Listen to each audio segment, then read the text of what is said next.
Les États membres ont convenu d'un nouvel engagement ambitieux, consacrer au moins 3,5% de leur PIB aux dépenses militaires, auxquelles s'ajoute 1,5% dédié à la résilience, incluant la cybersécurité, les infrastructures ou encore la.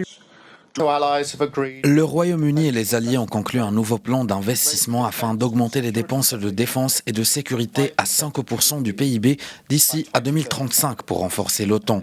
Nous avons estimé que nous atteindrons au moins 4,1% du PIB d'ici 2027. Ce renforcement s'inscrit dans l'esprit de l'article 5 du traité de l'Atlantique Nord, fondement de la défense mutuelle entre alliés. Le soutien à l'Ukraine, toujours au centre des priorités, demeure un pilier de cette solidarité stratégique.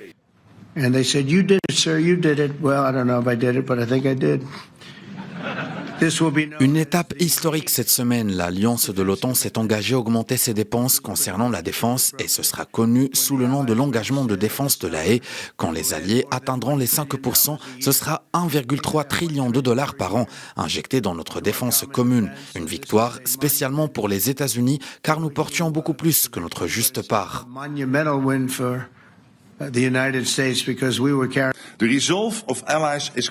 La détermination des alliés est claire. Nous sommes ensemble engagés dans l'article 5 et nous sommes résolus à rester fermes. Personne ne devrait douter de nos capacités ou de notre détermination si notre sécurité est remise en cause. C'est l'alliance la plus forte et la plus juste que les leaders de l'OTAN ont commencé à construire.